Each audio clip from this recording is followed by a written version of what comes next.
This is West of Everest. I'm Lee Benson. He is Grant Benson. It's a new week of OU football, and this Saturday, all eyes will be on Norman, Oklahoma. OU versus Michigan is the game of the week in college football, which sounds great, but to be fair, there's not a lot of competition this week. It is the only matchup on the slate featuring two ranked opponents, which it feels like that's quite unusual. I feel like that does not happen a whole lot. Anyways, an excellent opportunity this Saturday for Brent Venables and his team. The question is, will the Sooners make the most of this excellent opportunity? Real quick before I say hello to Grant, thank you to everyone who have found the West of Everest YouTube channel and also have subscribed to the show. Please do that if you have time.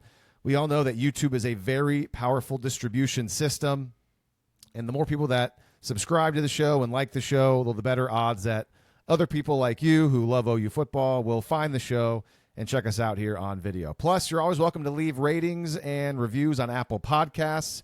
We are dangerously close to 200 reviews on Apple Podcasts. So let's see if you guys can bump us up and get us there to 200 here relatively shortly. And finally, all you Spotify listeners who you now can listen and watch on Spotify, if you have not already, please tap and rate the show. That would be quite awesome. Brand new season of football. We have a lot more shows coming at you compared, obviously, to the off season. So we're excited. You're excited. Let's add to the show. That's what we tried to do this off season. Hopefully, it's going well so far. So with that, Grant, I didn't really talk about at all what we're going to be getting into on the show, with the exception of OU and Michigan. So can you help me out? What are we talking about on the show today? Lee, we're going to talk about college football. No, we got some stuff that we're going to clean up from Illinois State. I think maybe you and I have some leftover thoughts from that game. We've let it marinate a little bit. We've heard other people talk about it. Other advanced stats have come out, and so we'll see if we have any other thoughts there. Also, Ben Arbuckle and Brent Venables spoke to the media on Tuesday. I went through that. It wasn't, not a whole lot of meaty stuff there. But they both said something about Jaydn Ott, which I thought was, I don't want to say it's interesting, because it's the part that's interesting about it is that they didn't say anything interesting. So we'll get into that, because I do think after the Illinois State game, I think what on earth is going on with Jaydn Ott and that running back room, I think is the A topic on this team right now. So we'll have some thoughts on that. Lee, and then we will preview the Michigan Wolverines. The winningest program in the history of college football is coming into Norman on Saturday. Have the OU opponent superlative, as well as some other stuff that we're going to talk about there before we get into the Week 2 picks, and also maybe talk about some stuff that we didn't get to on Saturday, like maybe Ohio State, Texas, and whatnot. If I have some thoughts on those. Lee, I don't know. You kind of seem to be. It seems like it's usually a coin flip whether or not you want to talk about stuff in the past. I don't know. You usually don't like to revisit that stuff, but we'll see if you're shaking your head. I can already tell you're not into it. I don't know. Like, what do you do? What do you do on a daily? Like, is it just kind of? Are you always just like forward thinking, like eye on the prize? The future is all that matters. The past is totally pointless. Is that your bit? Should we tattoo that on your body? I'd prefer you not to, but yeah, that's my bit.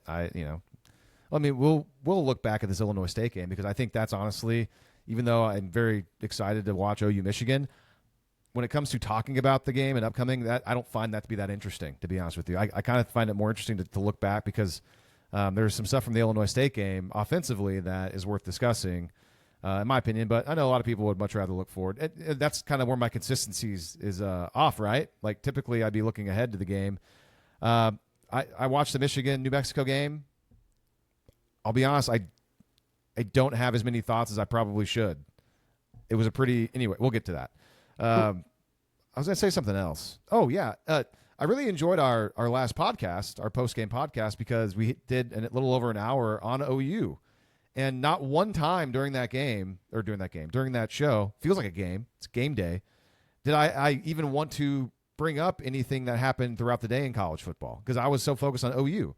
That was the most interesting thing to me, and that's why we do a podcast on OU football. I just didn't feel the need to fill any more of that time by talking about the day and the action in college football, and I feel like a lot of other people did that after the game, and that, to me, there's a lot of interesting stuff to talk about after OU Illinois State, mainly around the running backs.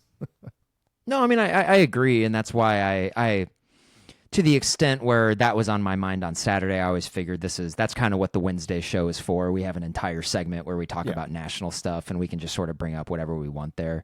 And this is season 9 of West of Everest. It's turned into sort of a bit where I will have very deep thoughts on something that's not OU related, and then I'll kick it over to you, and you'll just say, "That's great, sweet, let's move on." So perhaps we'll do that. But I did think it was an interesting week 1 of college football. But we'll get into, especially I thought all of the top 10 matchups were fascinating just with how they played out. And so I have a little bit of something there, some thoughts that we'll get to, because maybe it will apply to Oklahoma in the future or also this week. So, I did. And before we really jump into it, I do want to say I watched the Michigan New Mexico game as well. And I'm putting together the rundown, the script for this show, and I usually like to take notes during that stuff. And while I was watching it, I found it kind of hard to find stuff to me that was notable about it. I think if you talk to a Michigan fan, I think they were probably pretty disappointed, like a lot of OU fans were maybe in the performance. But we'll dig into it a little bit. But we'll get to that later in the show. Right now, I just want to talk about Illinois State. And first, this is just kind of the prompt. I want to know if you have any leftover thoughts from the game, because I've definitely kind of sat with the game and what happened. And I would say my feeling right after the game, like when we recorded on Saturday night, was of I was a little discouraged. I was pretty disappointed that they didn't come out and just kind of stomp Illinois State, a team that I felt just not a very good team. And I kind of wish they would have imposed their will on them. But also at the same time, I've kind of had this entire mantra of the offseason where it's like, I'm not going to get too high or too low until I see what they look like against Michigan. But I can say in the 72 hours or so since that game ended, I'm feeling a little bit better about it. There were some things that, especially the defensive side of the ball, I think some of those run busts were really sticking out in my head a lot. But when you actually go and look at the box score and you look at sort of more of the analytical stuff, it kind of paints the picture of Illinois State. That's all they had were those busted runs. Those were really the only successful plays they had in the game. And they snapped it 50 some odd times, and they only had like 5 or 6 successful plays. And that's I think that's something you can definitely build on. So, Lee, I know you had some leftover stuff from the game, and I think you're going to show us some stuff here. So I'll kick it over to you. Yeah, I just wanted, and I don't want to go too long on this part of it, because we do have a lot of show to go on, and our last 2 midweek shows have been 2 hours long, which is ridiculous. But I did want to point out a couple things I saw from John Mateer that I liked. And I mean, it's not anything that's really earth-shattering or groundbreaking, but it displays and shows that he understands the position at quarterback, and he understands what the defense is showing him at times and knows how to attack a defense, which we did not see any evidence of that last year with Jackson Arnold or Michael Hawkins. And so we're gonna attempt this. We tried it on our last show to play some video. We're gonna share. I'm gonna share my screen. All right, Popeyes, baby. You gotta clean that up. You gotta get the ad out of there first, man. You gotta clean that up. I thought it was. This is why. That's why you need YouTube Premium. But Oh, another ad. Okay, hold on. You have to have like a little bit like an on-air production meeting here. See, this is why everyone needs to subscribe to YouTube Premium. I'm not going to pay for YouTube. That's ridiculous. It's not though. It's just smart. It's a better product. I don't use YouTube very often. Okay. We're about to use it a lot for this show, so I don't know. I'm just saying. All right. So here we go. I want to show this play. This is the deep seam shot to Jacob Jordan. And I'm going to pause it here. You see my mouse? I'm circling the deep safety on the hash, top left part of the screen. And this is a simple thing. And Mateer's going to do some read option, play action motion, and he's reading this guy. And what he's seeing is that immediately at the snap, this safety, this deep half safety, is going to immediately start getting back towards the sideline. And so Mateer's going to see that and realize, oh, that's going to be wide open because he's going to be going to Jacob Jordan up the seam. And you can see him play on time. See the safety start making that move. Mateer sees it. He knows Jordan's going to release up the seam. He knows get rid of the ball. Boom. Safety can't get back over there. Easy pitch and catch. It's an example of he knows exactly who to read on the play, and he hit him. So really easy play there by Mateer. One of the things that I noticed too about that play is that because there is that play action involved there, and it's a pretty quick one too. But Jordan also kind of had a little stutter step there, like he was coming in to block that guy, and I think that allows him to create just a little bit more space because that's going to create just like a little bit of hesitance. And so I love plays like that just because you know that was the A read on the play. Like he was going to go to Jacob Jordan there. That was how the play was designed. And so I'm kind of curious, like how the year goes on. Is it one of those things where is Mateer supposed to notice something pre-snap there? And I wonder if it's one of those things where Mateer and the receiver are supposed to recognize something pre-snap, and then they kind of go to something else. But in like a situation like that, I'm always curious whether or not, like, what happens if the defense is keying on that and they take away Jacob Jordan? Is there another read there? Is there another, because how snappy he was and how quickly he diagnosed everything, it says to me that was schemed up, and that's where the ball was going at 100% of the time. And so looking ahead to playing Michigan, like they're going to see that on tape, and you would hope that, and I would assume that Ben Arbuckle is going to have some sort of counter to that. But what happens if that guy that Jacob Jordan is going into fake block? What if he doesn't buy that at all and just continues to drop and gets leverage on him? And what happens with Mateer's eyes there? Is his eye supposed to work somewhere else? So I'm glad that you showed that video, because that play, for whatever reason, is probably going to stick out in my head the rest of the season. And I'm wondering if they have stuff that builds off of that. And because there was we watched a lot of Washington State. They had stuff that built off of the other. And so there's going to be stuff like that's a play that they put on tape, I think, intentionally for a reason. Well, to answer your question, I mean, it's cover two. So, I mean, if one, that backer that was across from Jordan, that's not really his responsibility to get. I mean, maybe if he does start following Jordan, that would be one, he's out of his zone. He's playing man, which he shouldn't be doing.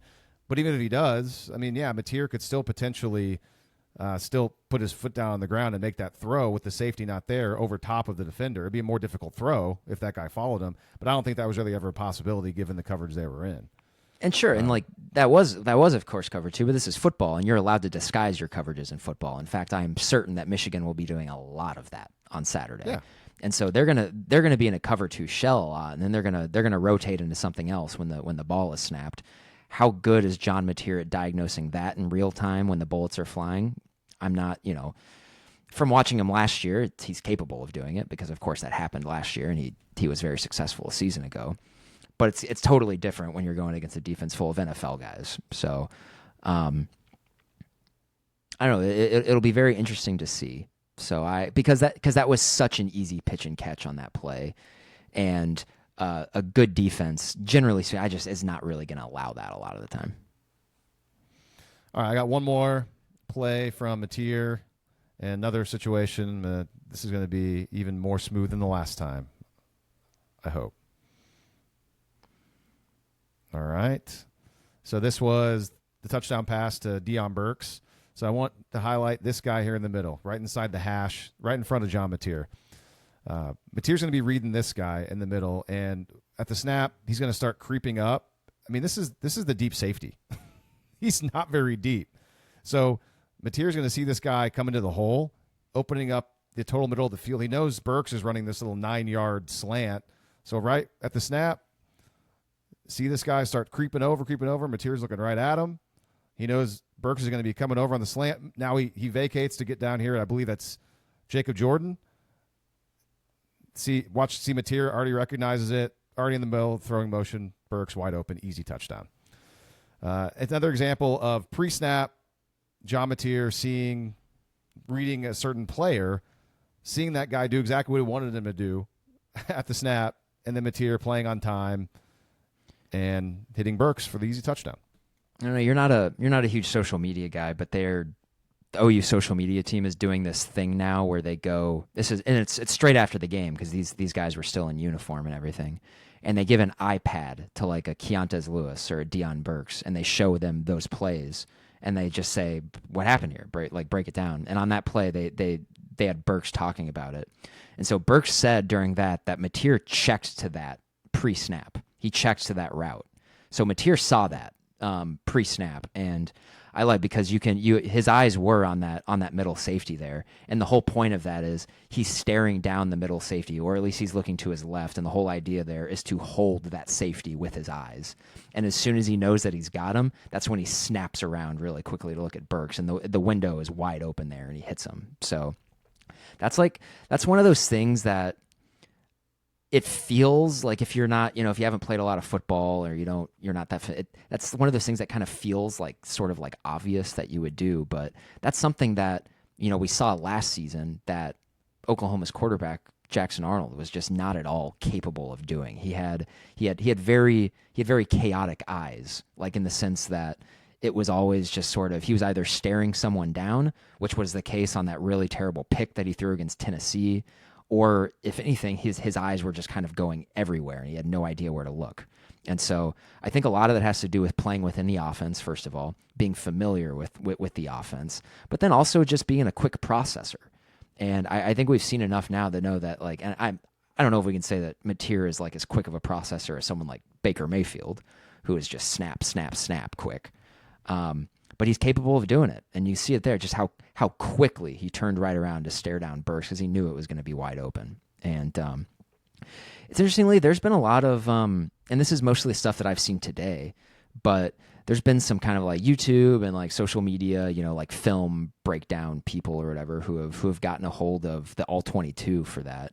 And they've had some pretty critical things to say about Mateer in that game. A lot of the time having to do with him missing guys who are open. Like, and so think of the drives where they kind of stalled out and he wasn't hitting guy. Think of the first drive of the game where he goes to Kanik, short, 5 yards short of the first down, just like really, really quickly. I guess you go through that, and there's a couple of guys who were wide open there for a first down on that, and he just went way too quickly. Bud Elliott on the Cover 3 podcast was talking about how, and I wish we could get the All-22. I don't know how these people get the All-22s, but he was talking about how, the stuff he was watching, that he was like missing a lot of stuff too. And it's not that he's inaccurate or whatever. It's just that there are guys who are wide open that are like within the structure of the play that he's just not seeing. And so I'm sure he's getting a lot more scrutiny in that regard from people like that, just because of who they are playing on Saturday. And that, if you can't really miss those opportunities against Michigan. But also at the same time, I kind of hate it when people are just like, I've seen the All-22 and he missed these throws, and you just kind of have to take their word for it. Like, okay, like show your work. Can you like tweet something out and you show me something like where that's the case? Because that I heard that a lot today, and it's kind of rubbing me the wrong way. I mean, I watched a lot of football this past weekend where, frankly, the quarterback play this past weekend was not good. It just, and I watched virtually every high profile game this weekend, and then some of them I rewatched. And I'm biased, whatever. I've watched a lot of John Mateer, but I came away from that game thinking like, Mateer is absolutely in the elite class of quarterbacks in college football this year, based off of what I saw just on Saturday. There's a different type of zip on his ball. There's a different type of processing speed that you can see that he's on, when he's on the field. And so I don't know. I'm curious to see how that's all going to translate to the Michigan game. And that Bryce Underwood, the guy that they're the quarterback they're about to see, I saw him have a lot of that same stuff too, where it seems like he was pretty comfortable within the offense and knew where he was supposed to go with the ball. And so we'll see. I don't know. I wish you looked at that stuff more, so it's not just me explaining to you what it was, and you could have just I don't care about any national. I used to at one point. I don't have time. I don't care. It doesn't matter. Bud Elliott, I don't know anything about him. So did he watch all 22s for every single team? Like, why is he watching all 22s for OU against Illinois State? Did he watch the entire game? I doubt it. If he did, then he's a big OU fan. Cool. I mean, whatever. Maybe he's right. But I don't care. But yeah, I agree. I would love to have the all 22s. I'd love to be able to see more of that because I mean, that is correct. The first pass or the first series of the game, Mateer, that was weird that he pulled the trigger so fast to Kanik when it was third down. Like, that was not a good decision. And And that was a thing, and we've talked about how we appreciate his ability, and also within the offense, Ben Arbuckle, you take the free yards, and you could look at the way that was aligned to think to yourself, yeah, there's some free yards there, but that's one of those instances of know the down of distance, know the situation, know who you're going against, the chances that it's going to be one beat, two beats, and a guy's going to be breathing down your neck against Illinois State. Really, really low chance of that. If you're John Mateer, you would like him to understand who he's playing, and that, hey, let's let this play develop a little bit. Let's go through our progressions, and let's not do this hot route here at the line and just go to a guy when he's 3 or 4 yards short of the line to gain, especially a guy who has just played his third snap ever at that position in major college football. But that's one of those things, right, that because you see enough the rest of the game and his ability to hit some of those other receivers and his comfort within the offense, that you can definitely explain that away of just you clean that up in the film room. That's a thing. That's just one of those instances where that just wasn't something that he needed to do.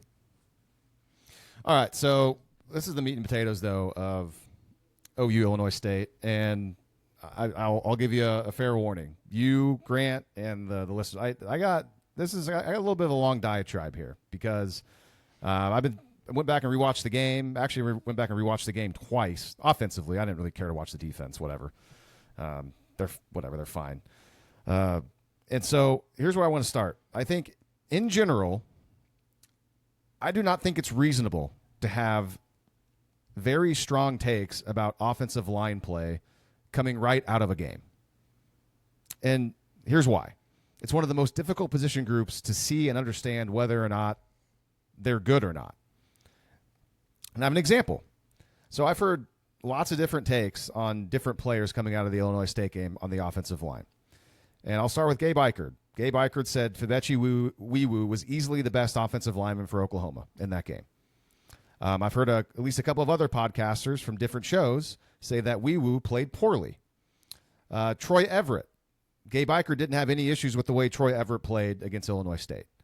I think another prominent OU podcast talked about how maybe Jake Michla should start against Michigan. Maybe starting against Michigan at center.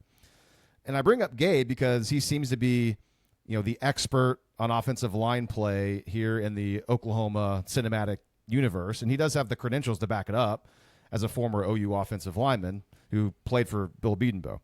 So Gabe sees it one way, and other people see it a different way. And based on credentials of what offensive line play should be, I think it's reasonable to say that Gabe has more credibility than most of us who do these podcasts and talk about OU football. So who's right when it comes to who played well, who didn't play well? I don't know. I think Gabe is probably more right than others, but honestly, there's a lot of things that I disagree with Gabe about when it comes to OU football. So who knows? But when it comes to offensive line play, I don't know enough about it to really go strong in the hole, one way or the other. But how about this? What about running back? Notice how in the last few days, literally everybody with eyes could see that Javonte Barnes isn't good. And everybody also said that after the game that Torrey Blaylock was good. That's because running back is an easy position to evaluate. We can all see it. We don't have to be an expert. There's not a bunch of debate out there about Javonte Barnes, his performance against Torrey Blaylock's performance against Illinois State. So the point is a consensus agreement on the running backs. There is one. And you can even add the wide receivers in there. I don't remember anybody talking about any of the wide receivers playing poorly. Obviously, John Mateer, granted, I guess some national people think maybe he could have played better. But I think we all thought that he played pretty well. Mateer, we all agree that John Mateer had a good debut. As for the offensive line, there's lots of different opinions. So why is that? I think it's because I don't think people really know what to watch for when it comes to the offensive line. Maybe one play happens that stands out, and if it's bad, then you paint that one player as a bad player. Or for purposes of Illinois State, you see the running game struggle for a lot of snaps, and then instinctively people think, oh, that's the offensive line. That's the O-line problem. And that last point, I suspect, is why most people say that the offensive line against Illinois State was not very good on Saturday. I rewatched the game, and I continue to hold the theory that the bigger issue is that OU is playing the wrong running backs way too much. And the second biggest problem is offensive line based, And it seems like the way OU's line is taught to block technically in this offense, and it has been probably, you could look back, and I know Gabe Eichert's complained about it, even with Jeff Lebby calling the plays and Seth Luttrell, is that OU's catching blockers. And I suspect it's because this is another RPO-heavy offense. They don't want to get too far downfield if it's going to be a pass play. And if it's not that, if that's not the reason why that they're kind of catching blocks that way and not firing off on run plays, then I don't know. I don't know why the guys aren't firing off on run plays. Because you watch, what game was I watching? I went back and watched Washington State's opening game against Portland State last year, the highlights, because there wasn't a full thing. Just 'cause I was curious, like, hey, what does Washington State's offensive line look like on run plays? And it seemed like their offensive line was firing out more, like at the point of attack on run plays. Same offense. Ben Arbuckle calling the plays. So I think that's also an issue that I can't really speak to, but it looks like they're not firing out. I know Gabe has talked about it. But overall, even though Oklahoma's offensive linemen kind of tend to catch guys more, I still think there's plenty of instances out there in the game, the Illinois State game, where they do create running lanes that competent running backs would be able to get positive yardage on. And I do have some examples of that to back it up. But before I do that, what are your thoughts on my long rant? I mean, I think there's some stuff there that I agree with. Because, I mean, this all rhymes a lot. I mean, I remember going back to the 2020 season where they really struggled to run the ball in the first 3 or 4 games of the year. And you and I came on here and we said, I think this is all mostly to do with the running backs. I just don't think who they have back there is any. And remember, like back then, Seth McGowan and TJ Pleasure were the only guys on the roster who could actually contribute. I mean, they were the only healthy ones. And so, and back then, and they were just coming off of 4 consecutive terrific offensive lines. I mean, outstanding, riddled with NFL guys. And they brought back a lot of guys from that 2019 offensive line that didn't do well against LSU, but did well against a Big 12 schedule. And to me, when I watched them that season, they looked like they did the year before, where there were plenty of running holes. And I think we now know in hindsight that we were probably more right about that than wrong, just because we know just from history that TJ Pleasure and Seth McGowan's still playing college football. But we know TJ Pleasure didn't amount to much, at this level. And then as soon as Ramondre Stevenson, an NFL running back, comes in, they immediately they start running the ball down people's throats. Like, I don't think that was that was not a coincidence at all. In this case, I don't know. I mean, if you're talking about Javonte Barnes making the offensive line look bad, then yeah, sure, I'm listening to you. But it was also Xavier Robinson. This is a guy who when he had good blocking a season ago, he didn't struggle. Like, he looked like the best running back on the roster, and he was having trouble finding space as well. So the reason why I didn't think the offensive line played well, and I want to clarify, this is all just in the run game. I thought in pass protection they were all it was terrific for the most part. The one sack was you go back and watch it, is a clear just like mental bust. It's just like you let a guy just go past you. It wasn't like getting beat or anything like that. And other than that, Mateer had all day to throw. He had all day to go just sit back there and go through his progression. So in that regard, that's great. Last season they were dreadful in pass protection in the first game too. And this year that was not the case. So that's a good thing to see.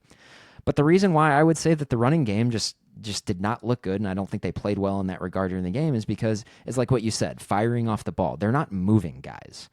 They're just and I think that's the hallmark of a good offensive line. Now you go and watch the Michigan game. They're not really moving guys super consistently. They were more so than OU was, but I don't know. It's one of those things where it's like you bring up how the running back position, it's easy to see, because results are easy to see, and you can see when someone's got the juice. I totally agree with that. With the offensive line, especially in the run game, I think it's the same thing. Like, if you see massive wide open holes and dudes getting through the line of scrimmage clean, that's how you know the offensive line is doing a really good job in the run blocking. And I don't think we can say that definitively, because Torrey Blaylock, you're right, did look a lot better than anybody else. But I thought he got pretty good blocking. Like, his touchdown run was maybe their best blocked run of the entire game. It was blocked up okay. It was just okay. I said best, and a bunch of that weren't blocked very well. But I think there's a lot of instances though where things were blocked blocked 4 to where a running back could get yards, but then Barnes couldn't. And yes, if an offensive line's opened up big old holes, yeah, sure, they get credit for that. But also a lot of that goes to the scheme and the play design too. I mean, that's Michigan's first touchdown with Haynes. I mean, that was all play design. I mean, they overloaded the right-hand side, 2 tight ends. New Mexico did not have enough defenders on that side. It was almost pitch and catch. I mean, pitch and catch is a bad analogy because it was a run play. But, I mean, it was before they even snapped the ball, the play was over. I mean, it was just there was way more blockers for Michigan than New Mexico State had bodies. And so that's, yeah, is that good offensive line play? Yes, but it's also just really smart play design and not great defense by New Mexico State. I do want to show some examples, though.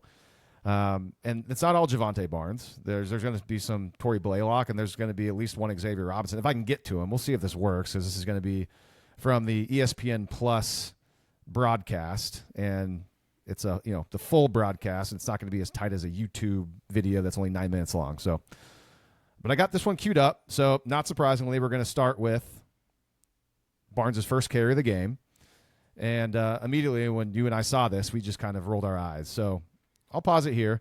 You guys have all probably seen it. A hole gets opened up here. There's a hole. He's incredibly slow to the hole. Barnes is. When you see the tight copy, the end zone copy after this is over with, I'll play it. You guys know what's going to happen. Barnes, the hole's right there. He doesn't want to go to it. He tries to run outside. He's too slow. He gets tackled. You can see the tight copy. The reason why he doesn't hit the hole is because he sees the Mike backer. I think that's that knee camp guy. He sees the Mike backer and gets spooked and decides, I want to bump it out. So he's going to see this guy right here. Watch how the hole opens up just fine. You got GT counter, baby. Both guys pulling. Boom. There's a hole right there. Does he see this guy? Honestly, maybe he doesn't even see knee camp. It's even worse if Barnes doesn't even see the guy and he still tries to go outside. The hole's right there, okay? Take the hole. Even if this guy's there, you're not fast enough, Javonte Barnes, to hit the edge, as he's proven. So he doesn't take the hole. He decides to kick it outside, and then he gets tackled. And also, not a great job out there by Keontez Lewis. You got to have a better block there, but whatever. So there's one example, Grant. Also, I understand what you're saying there, but also, if you let that clip go, you can see Howland continue to move to his left into a different gap. And I don't think knee camp would have been blocked there. I think he would have been running right in the knee camp. So I don't think that was blocked very well. Like I don't think who is Logan Howland blocking there? I don't think he affected the play at all. He opened up a hole. I mean, you can't. Yeah, I mean, the best plays, you would get to where it's. Here, I'll go back. Yeah, if you can hit to the second level as an offensive lineman, that's great. But you're not always going to get there. Sometimes the running back has to be responsible for somebody. Yeah, I want you to show the end zone, and I want you to watch number 71, and I want you to just kind of watch it through the thing of where he goes from there. Because I think where you want Barnes to hit the hole, if Howland just continues to go where he's going, Niecamp's just going to be right there to meet Barnes in the hole. Nobody's blocking this guy. Watch Howland. Watch where he goes. Howland's not going into that hole. Look, I think the way. Well, then why didn't Barnes follow Howland through that hole then? He kept kicking. I mean. Sure. I mean, maybe Howland's supposed to kick it up inside. I mean, there's two different avenues right there. Yeah, if you wanna argue that Barnes should have been more patient there and should have maybe put his hand on the back of Howland and just sort of. But I mean, that wouldn't be Javonte Barnes, which that's its own problem. But because there's not like there was anyone coming there on the backside to get Barnes. Like he could have been way more patient there. But I think that hole that you're talking about, I'm not necessarily sure it's actually there. I'm not saying that there couldn't have been a hole there. It's not there. It's definitely there. There's not. There's a linebacker right there waiting to meet him. That's what I'm saying. But the hole is there. Like you hit the hole, you're going to get at least 5 yards. The guy's there to tackle you. That's the thing but it's there. And should Howland have been going up the field? Like maybe, I guess. I don't know. But I guess in my mind, I don't have very high standards for offensive linemen. Like as a running back, it's right there in front of you, man. Like you practice and stuff, hit the hole, make a play, and guys like literally everybody else I watch play running back. It seems like I shouldn't say everybody, but all this whole weekend, every other running back just looks better than Oklahoma's guys all the time, except when Torrey Blaylock is playing. Watching the TCU game last night, TCU's got a guy named Barnes, number 2, that's way better than Javonte Barnes. He's just You think TCU's offensive line is some world beater? Awesome. Granted, UNC's not good, but also UNC's probably better than Illinois State. I don't know. I mean, that's the way. Like, I got another play here. I don't know. Like I would almost be willing to, because running game is not all about like brute force and pushing guys off the ball. I mean, it's a big part of it, but a lot of it is also a timing thing. It's a ballet. That's why you rep it over and over and over again. And you could like, I could be convinced that right there, just the timing is off. Like Howland's not getting over quick enough, or he's getting over too quick. Like, I mean, that stuff matters. And I guess, yeah, I see what you're talking about with the hole there. I just like, I don't know if I agree that hole is so very clearly defined in there. But also we're talking about a guy, Javonte Barnes, who we've seen a lot. We've seen a lot of him. We know he doesn't have the juice. So it's. But that's my point. You're making my point. Like the offensive line can only do so much. If the guy behind him doesn't know what he's doing, there's nothing you can do. Here's another one. So this is going to be outside zone. But I also I also want to emphasize there that Logan Howland is not blocking anybody on that play. So he's okay, but it still should have been a successful play though, if the running back just does his job. But if Logan Howland didn't find anyone to block and Javonte Barnes gets tackled a yard behind the line of scrimmage, then it's not fully on Barnes. And Barnes' biggest sin there is that compared to other running backs at this level, he's not a great athlete and he gets tackled by an FCS linebacker. That's his biggest sin. I'm sure Howland did exactly what he was supposed to do. It's probably the gap he's supposed to pull into. Nobody there, and he kept moving to try to find somebody else. I mean, unless he's supposed to go and just, if there's an open hole, go through it. I don't know I don't know anything about offensive line. Okay, here's the next play. This is going to be outside zone to the field side, and look how slow Barnes is to make any sort of reaction here. Like, look at all this. Go! Stutter step. Oh, man. Go! Oh, now I'm going to cut it back against the grain, and it was so blocked up well that he still gets 5 yards. Like, dude, make a decision. Go! Go, go, go! I think he gets spooked by this safety. Like these guys that are at the next level. I think he gets spooked by this guy coming down into the hole. That should be blocked by carry-on. So that's another example like that. I mean, that's a successful play. They got 5, but it could have been a bigger play if Javonte Barnes would make a decision and go. I mean, it's simple outside zone. You're not going to get any sort of disagreement with me. I mean, I talked about it on the show on Saturday that how Javonte Barnes is completely juiceless, has none whatsoever. And so it's not. Yeah. I don't think he should be playing. Yeah. I don't think he's I don't think he's a power 4 level player. I just don't. So we're gonna see. And you got any more for us? Yeah, I did want to show. Let's see it. I'll show the one Xavier Robinson one because I was going to show Blaylock's touchdown, but everyone's seen Blaylock's touchdown. To me, Blaylock's touchdown is an example of it was blocked up solidly, but also Blaylock, he was savvy enough to find a hole in a creative way and sneak in for a touchdown. And it's all about vision and feel. But I'll go find. Let's see. Let me cue up the one from Robinson that I thought was interesting. Let's see. It's at 2:11. All right. Let me double check. What are my notes on this one? So, Xavier Robinson. Okay, so this is going to be Robinson. He cuts inside and gets nothing. All right, this is inside zone, so I get it. But also, there's plenty of stuff, like plenty of space blocked up to the outside that he doesn't see that he probably could see if maybe he was more into the flow of the game.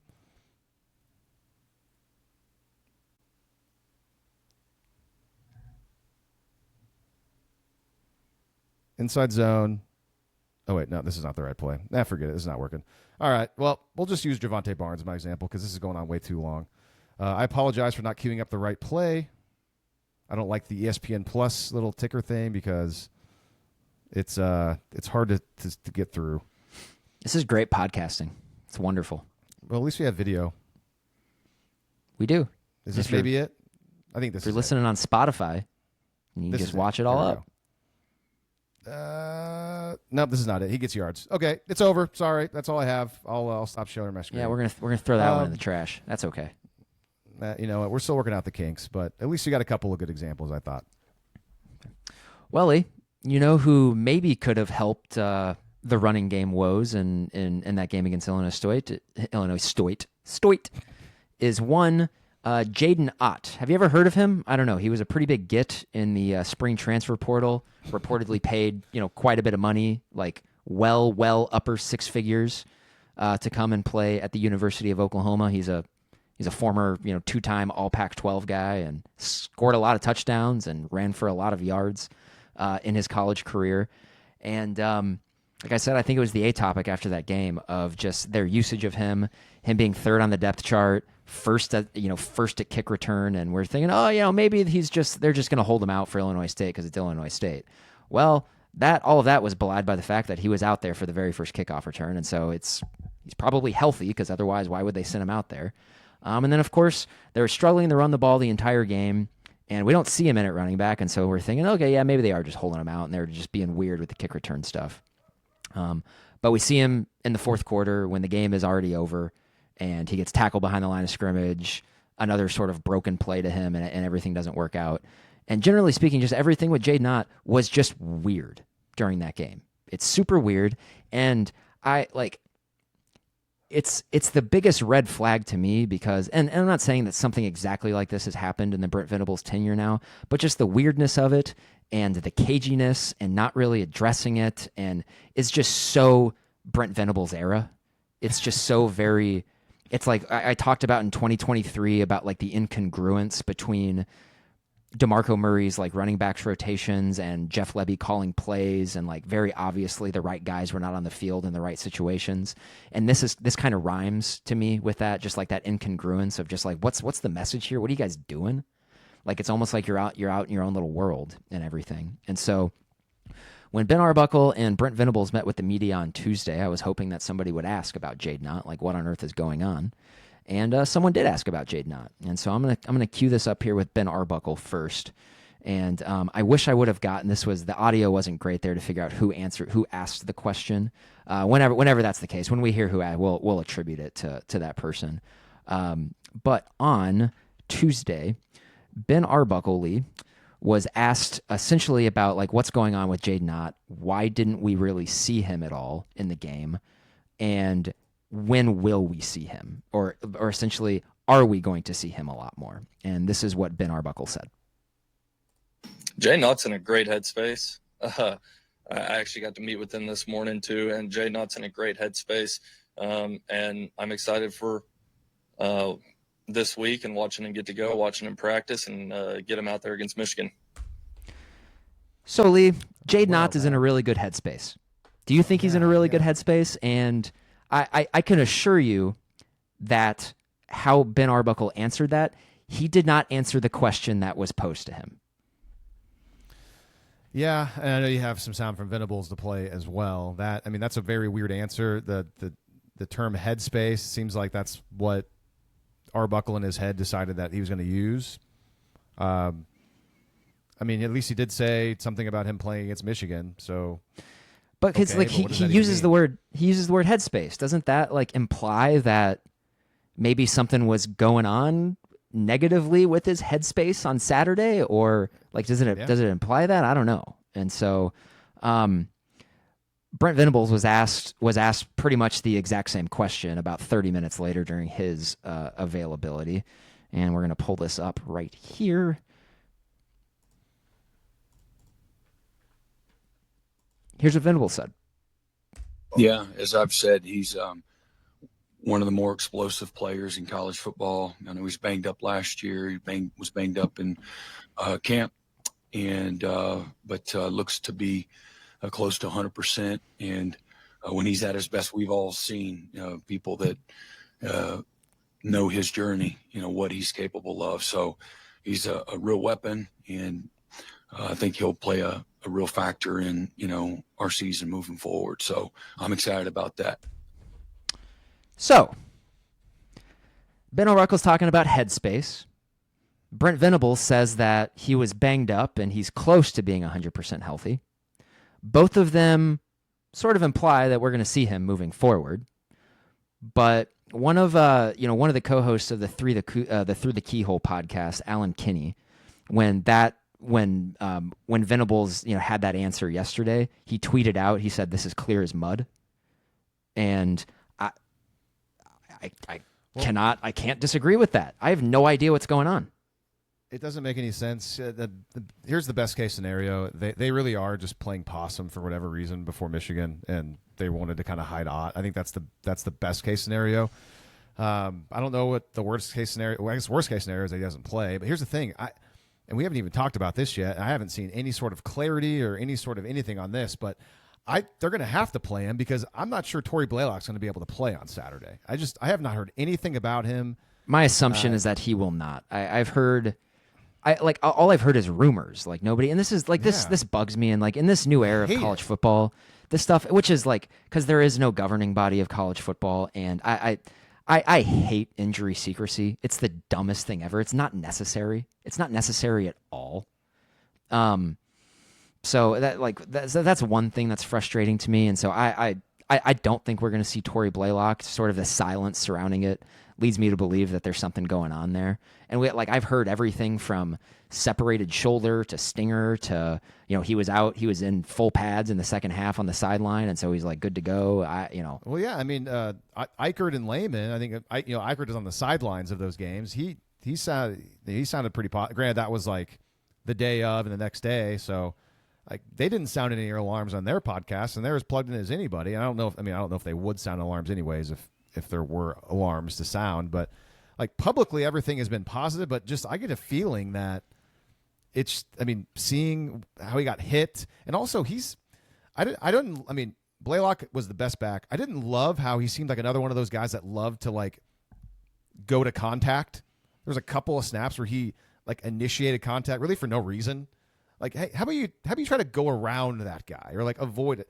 And granted, when he got hurt, he nothing he could do. He wasn't. I mean, he was kind of being tackled, I think, from one side, and then the safety came in, so he couldn't have avoided that really. So that's kind of the irony of it, is that he got hurt. Really, well, I guess that's not really ironic because I suppose it'd be ironic, right, if you were initiating contact and then you injured yourself.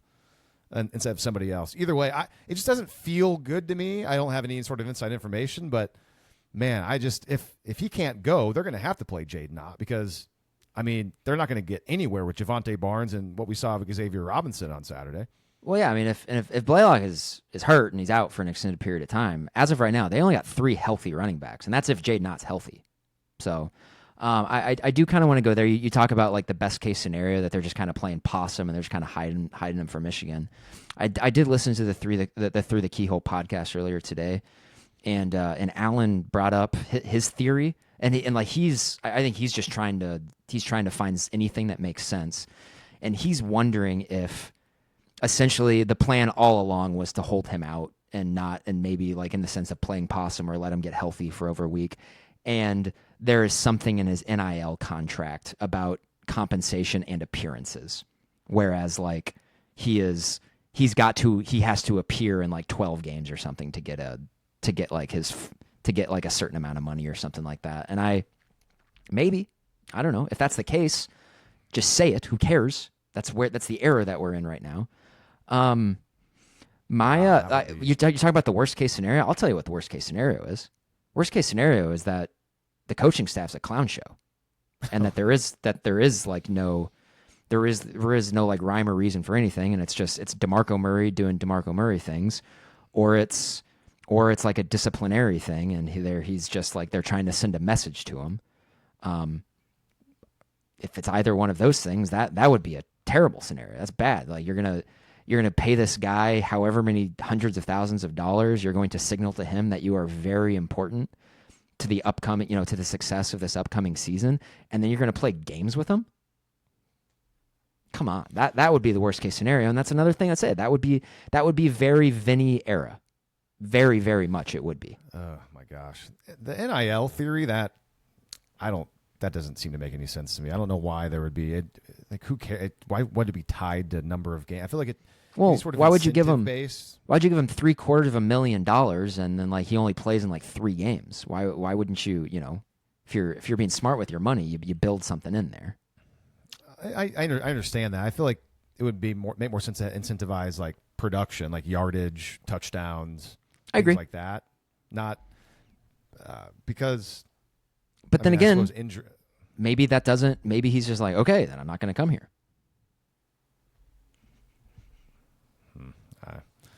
That just seems like trying to find a off the wall reason that I don't know. I mean, the question, I guess he'd have to play a snap then, because I mean he technically was in the game. He was back returning kicks, like he was making appearanries. Why do you got to throw him out there randomly? If it's like what if an appearance is a carry or like I don't know. Yeah, it doesn't. The whole thing doesn't make sense, and so it's one of those things. Just like I hate the secrecy. It's dumb. There's no need for it now. Everybody has the internet. Everybody can see your games. Michigan is not going to be surprised by Jaydn Ott. I assure you they are preparing for the 2023 version of Jaydn Ott. You don't need to hide anybody. Go out and just like run your offense and be good at it. It kind of bugs me if that's what it is. If it's like a possum thing. It's just totally unnecessary. Timing and continuity is such a massive aspect of football. To me, that just screams like you're just wasting your time there. That's valuable time that he could have been getting up to speed and getting comfortable within the offense. And if you're playing possum and trying to hold him out, then that's far too cute. And that would be very, very consistent with Vinny in the ship that he runs. So I hope that that's not it. Yeah, and if he comes out and Ott plays a bunch of snaps and looks great, then we're not going to remember this or care about. Yeah, this. I won't care. Just win and be great. But hey, if he comes out and he looks like he's not really in the flow, I mean, I do think we saw Xavier Robinson play some good football last year. I do think an issue with him was probably not being in the flow and just kind of being in and out. Granted, Blaylock was in the same spot and he did a lot better. So, running like a lot of positions, you got to kind of get a groove, a feel, and there's no consistency in the rotations at that position. There just hasn't been really since, I guess, Eric Gray. He was like the only guy there. And then Javonte Barnes. All right, so we do have a football game. Do you have any more else you want to hit on for the press conference? That's all I got. Let's move it on to the OU Michigan game, and we're going to try this again. So Grant's OU opponent superlatives, Michigan edition. Go. Thank you, Lee. This is the OU opponent superlative, brought to you by Lee Benson being a buzzkill. This upcoming Saturday, your Oklahoma Sooners welcome in the 2023 national champion Michigan Wolverines. This will be only the second all-time meeting between two of the winningest programs in college football history. The first meeting was in the Orange Bowl on January 1st, 1976, a game in which Steve Davis led OU to a 14-6 win over the Wolverines, securing the 1975 national championship, the fifth in OU's program history at the time. The Sooners will welcome in Michigan head coach Sharon Moore back to Norman. Moore was a backup guard on the 2006-2007 Big 12 championship teams at OU. He was originally a JUCO transfer from Butler Community College in Kansas, appeared in 14 career games for the Sooners. This game on Saturday will be Moore's last before he serves a 2-game suspension in weeks 3 and 4 for his role in the Connor Stallions sign-stealing scandal. Michigan true freshman quarterback Bryce Underwood will be making his first career road start on Saturday night. Underwood was the consensus number 1 player in the country coming out of Belleville High School in Michigan, where he won 2 state titles. Underwood was originally committed to LSU before signing with the Wolverines on a 4-year NIL deal worth reportedly $10 to $12 million. Barstool Sports founder Dave Portnoy is believed to be a significant funder of Underwood's NIL deal. Last week, Underwood joined former Michigan true freshman Jack Leach, Chad Henne, and listen to this one, Lee, Tate Forcier as the only true freshman to ever start a season opener for Michigan. And that has been the OU opponent superlative. Lee, what have you seen for Michigan so far? It's easy to focus on the quarterback, and that's what I was most interested to see. And watching Bryce Underwood against New Mexico, I thought he looked pretty good. I was of the mind that he was going to be your typical true freshman guy. I know he's a 5-star player, super athletic. Maybe he's just going to be running the ball a lot. Maybe some called design passes. But I thought he looked like a complete player. It's New Mexico, but I thought Chip Lindsey, their offensive coordinator, put him in really good positions. Some nice designed, easy throws, some schemed up stuff. But he did, like you just saw there, if you saw that, I mean, that was a good throw along the hash into a somewhat tight window there, reading the defense. He's got a great arm, and I was really surprised at how polished he looked in his first start. Granted, against a New Mexico team it's not very good, but I would imagine New Mexico is probably better than Illinois State. And it was weird to me seeing Michigan execute a downfield passing game relatively consistently, over 250 yards passing. They were so bad last year. Michigan has not been able to throw really for years. I know J.J. McCarthy was there, but they were still a running team. So I was very surprised by what I saw from Underwood. So that's my biggest takeaway. It's like, man, he's a lot better, at least from one game, than I thought he would be. And defensively, they're going to be probably good, but not much of a test against New Mexico. So what stands out to you? I think there's some stuff there that I want to hit on for sure. By the eye test, for me, I thought New Mexico was a better team than Illinois State. That's me just watching them. I do want to bring up, I love SP Plus on this thing, and so Bill Connolly does a top 767 where he ranks every single division or every single college program in the country in one.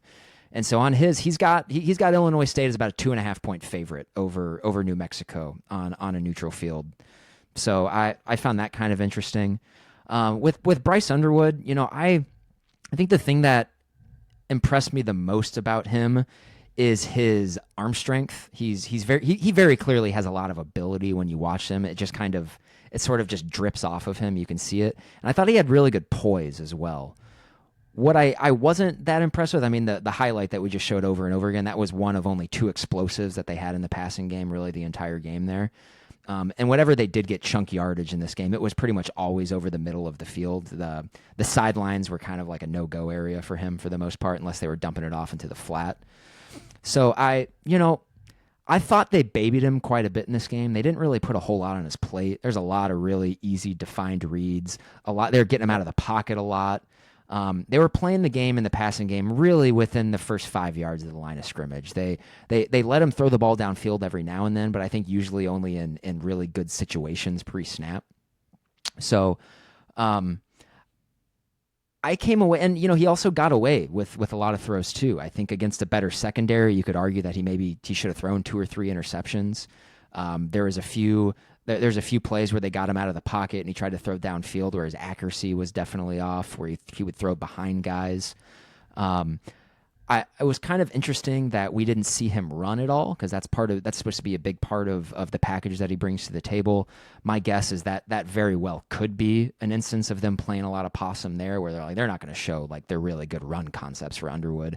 Sort of in the same vein where we didn't see any of like the good run concepts for John Mateer against Illinois State, because there's no reason to do so. But no, I mean, this is a guy who I think was a lot more successful throwing the ball than anybody they had last year. But also at the same time, I think they didn't really show a whole lot. There wasn't necessarily anything that I saw that made me super scared about him as of right now. But I think when you watch him, he very clearly has a lot of ability, and OU is probably going to have to they're probably going to have to get creative in how they defend the guy, because what we saw against New Mexico is probably not going to be exactly what we see against OU. I did notice they have a lot of run concepts. They run a lot of like kind of split zone run concepts, and they do that thing where they'll pull it on the split zone and then they'll dump it off to the guy who is going across the formation to the flat. They ran that a lot in that game. And the reason, actually, if we back up a segment or two, when you were talking, when I was kind of grilling you on Logan Howland and like I hit the timing of his pull on there, it's because when I was watching Michigan, I noticed that on a lot of those, when they would pull it and try to dump it off into the flat to the guy going across the formation, that their timing was off on a lot of those things. And it just kind of got me thinking. I was like, that's like some early season stuff, because you can see the H-back sort of hesitate and be like, oh gosh, I got here too quickly, or I didn't get here fast enough. And so, and that kind of threw off a few of their plays. Like he almost threw a pick in the end zone where that was the case, where the guy going across the formation was just kind of off on all of the timing. He was too quick on it, so he had to slow down. And that obviously affected Underwood as well. So I'm kind of curious because that's their stuff. I mean, when you run vanilla stuff, all you're doing is you're just running your base plays. So there's going to be they're going to run that a lot against OU, and probably have stuff that builds off of it. But I'm kind of curious what Underwood's processing speed is going to be like when he's not going against New Mexico, when a Brent Venables defense is going to muddy the picture pre-snap, very much so. Like, at least you hope that's the case. But I'm scared kind of because we didn't see any of his athleticism at play. And you know that's something that they're holding in their back pocket. You just kind of hope that OU's got a good, just sort of general game plan for that. And it's not something that they're able to pull out like in very opportune moments where it's really gonna make OU pay for something. Yeah, and other than that, I don't really have a whole lot. Like I mentioned at the start of the show, I mean, I have my thoughts on like what I want to see in the game. But man, I thought they just looked to me, I mean, they looked like better than they were at this time last year. I mean, I know that Michigan improved as the season went on and ended up winning, and beating some pretty good teams. Of course, of course Texas gets to play Michigan last year when they were in that shape. Well, I think this Michigan team is probably going to be better. At least offensively, they're going to be a lot better. I think there's no doubt that they're going to be better offensively. This was Michigan was one of the very, very few Power 4 teams a year ago who had worse numbers offensively than OU did. And you just watch their games. It's like, yeah, that tracks. I mean, they were every bit as bad as OU was. Although they did have Colston Loveland last year, who was better than anyone OU had healthy on their offense. But I think it's obvious that they're better on offense. I think they're probably a little bit worse on the defensive side of the ball, but not by a whole lot. And I think Sharon Moore, based on last season, he proved that he might be a pretty good coach because their offense was so bad, and they got better. They got better as the season went on. They won games. They won games against teams they shouldn't have beat, and you can't say that about Venables so far. I mean, their team as the season goes on has not gotten better in any of the seasons. In fact, they've gotten worse as the season goes on. Yeah, I agree. And so, I mean, I think also with there, though, I mean, Michigan going into that Ohio State game last year was not really playing great football. I do think Ohio State very clearly has a mental block against Michigan at this point in time, and I think that really explains why they showed last year that, and they had 2 first-round picks on the interior of their defensive line, and you can you go to war with those guys. You can kind of win any game in sort of like a toss-up situation. And then we just saw like Alabama is clearly dysfunctional. I mean, we just saw that this week. So OU was a bad team last year, and they ran Alabama out of the building. So it's going to be interesting to see. Justice Haynes had, you look at his box score, had a big game, 159 yards, only on 16 carries. He had 3 touchdowns. I think it is important. 114 of his 159 just came on 2 carries. Other than that, they were pretty inefficient in the run game. He had runs of 59 and 56, and other than that, Michigan didn't have any other runs over 8 yards in the game. I think there's a lot of Michigan fans who are feeling kind of some heartburn about the game. They were pretty inconsistent and inefficient on the offensive side of the ball. They only had a 44% success rate against a New Mexico defense that, if you look at SP Plus, was amongst like the 3 or 4 worst in all of college football a season ago. And so it's not like Michigan lit it up. They were explosive, which counts. It absolutely does count. And I wish OU would have been explosive in the run game as well. But you're not really getting that. We didn't see that efficiency that you would typically think of as a Michigan like offensive line. And just like as a comparison, I say, Michigan had the 43% success rate. OU is at 53% against Illinois State. So OU is just a little bit more consistent on that side. But I do think both teams average the same amount of yards per play. I talked about that before we started recording. I mean, they were both at about 7.1 yards per play. So even with the inefficiencies in the run game for Michigan, I mean, and you can be inefficient. Like if you have a great defense, you can be inefficient as long as you're hitting like those explosives. Then that's absolute. Like you can live with that for sure. So like looking ahead to like when Michigan, you would hope that OU has some sort of game plan there of kind of keeping things in front of them. They got to stop the run. I mean, that's where a lot of Michigan's bread and butter are going to come. That's where essentially all of their passing concepts came off of a play action. I don't really remember any sort of passing plays where they didn't have some sort of action with the running back beforehand. So like it's going to be really, really big for Kip Lewis, Kobe McKenzie, all of those guys to be on their P's and Q's there. So yeah, I'm curious to see what happens because it wasn't we talk about those two explosives that Haynes had, Jordan Marshall who was the other, and like that's supposed to be a really good 1-2 punch at running back. He had 11 carries in that game. He only had 29 yards. As a guy, I think he had over 100 yards against Bama in that bowl game last year. So yeah, it's gonna be interesting to see. The one I think you said that you kind of like Samaj Morgan, their kind of tiny scat back receiver. And I remember him. He's been on the team. Like he was on the national title team, and he was sort of a gadget guy for that team. But he was their leading receiver a season ago in the wide receiver room, and he's just not particularly explosive. He's got 53 catches for 376 and 3 touchdowns in his career, so well under 10 yards per catch. They kind of threw a little bubble screen to him the first play of the game. Donovan McCulley is in terms of numbers is their number one receiver. He didn't really play at all last year, but he had 644 yards and 6 touchdowns for Indiana in 2023. He's kind of a bigger guy. He's like 6'5". Lee, I thought just watching it, if I'm going just off of the New Mexico tape, I think their senior tight end Marlon Klein is pretty obviously their best offensive player. He just seemed the most comfortable to me within the offense. Like when the ball was coming to him, it was just like, yeah, like I'm that guy, and I'm gonna make him pay. And so the touchdown that he scored was on a pretty little nifty kind of out and up route that I thought was a really good. And Underwood stared it down the entire time.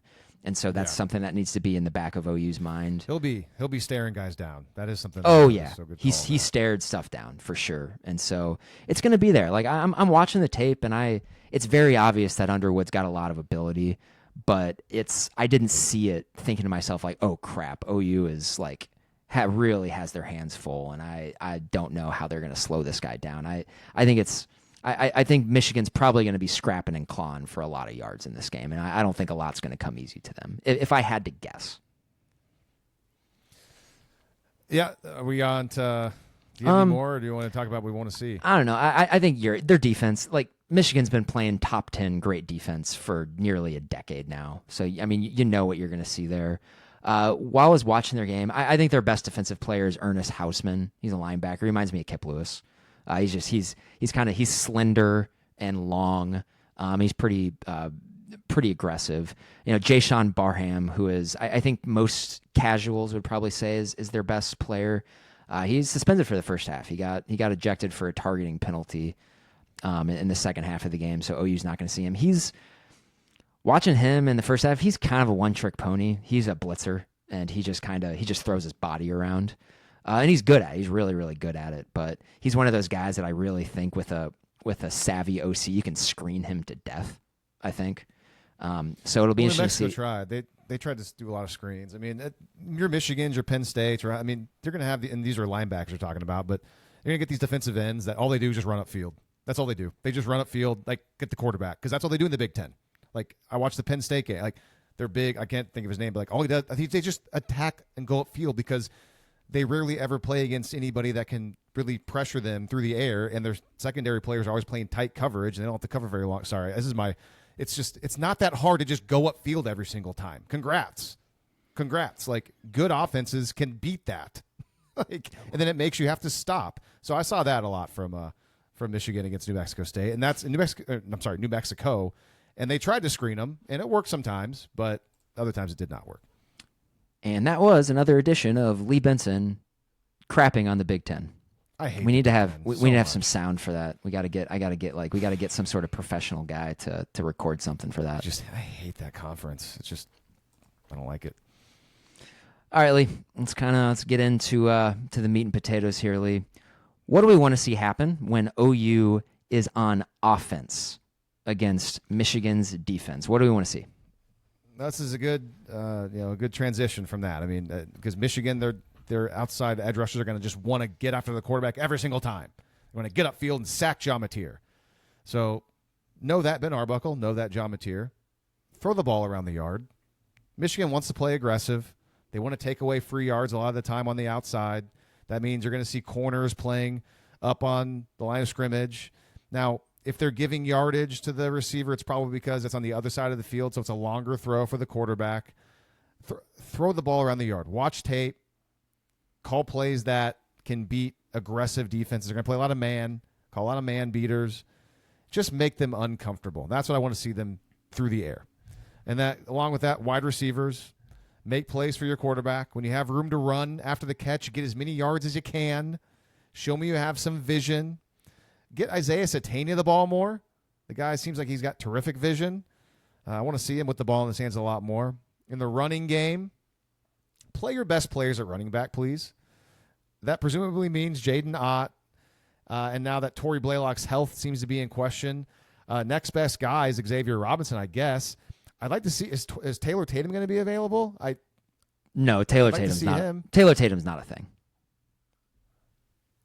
Why? I mean, he's banged up, but then also, I mean, we talked about this, is that he was very rumored to be a transfer portal guy, and I think they convinced him to stay, but he's got a hamstring issue right now. Nobody's talking about him. He's not a thing right now. Well, if Blaylock can't play, they have one back essentially in this game. I mean, I'd like Xavier Robinson. Maybe he has a little bit more juice, but he didn't look very good last game. You can't play Javonte Barnes. I mean, every snap he plays, it's a net negative. You're hurting the team. Well, he is. So. Javonte Barnes is going to play in this game, and he's going to. So, in fact, he's probably going to start, and I think we should probably start mentally preparing ourselves for that. So, yeah, I like all of that. You talk about how Michigan's probably going to kind of get up in the receivers' grills and do all of that. Maybe it was just because it was New Mexico, but I thought they gave New Mexico a lot of free yardage opportunities, and that very well could have just been like, we're just playing just shell coverage, and we're just not going to just give up like an explosive just because we're careless. But I thought there was a lot of instances where New Mexico actually found guys who were able to just kind of like sit down in the zone, and they were able to move the chains that way. That was like one of the big things with, like, I think if you're a Michigan fan watching that game last week, you're probably pretty disappointed that New Mexico was able to sustain drives. They weren't explosive, but they were getting 2 or 3 yards like every single play. And then on 3rd and 4, they were able to convert a lot of the time. And so I think that might be there against Michigan. I'm glad that you bring up, play your best running backs. Well, I'm thinking this is a Jaydn Ott game because I think this is a perfect game to throw the ball to your running backs. Like out of the backfield on wheel routes and whatnot. Jaron Kanak can be a big part of this game after we just saw him. New Mexico was having some success on those little H-back tight end screens where it's like you fake like you're blocking and then you release into the flat. And I don't see why that wouldn't work, especially with someone like Jaron Kanak who can get up and he can move a little bit. I've also seen people speculate. I think Gabe and Teddy talked about this on their podcast about how maybe not a whole lot of guys in the running back room right now. Give the ball to Kanak. Why not? He can run. He can run through arm tackles, and maybe they have some weird stuff there. I'm also thinking I think it'd be very important early in the game for them to hit some deep shots because I think that's going to potentially open up the running game. Because for the most part, I don't see them having a whole lot of success running the ball in this game, even if it is Jaydn Ott getting a majority of the carries. I think if a successful run game for them in this game is, can you consistently get 2 or 3 yards every single time and just stay slightly ahead of the chains, or if not ahead of the chains, only slightly behind them? We can't have Javonte Barnes going out there and getting tackled behind the line of scrimmage 4 or 5 times. It's gonna completely torpedo their drives.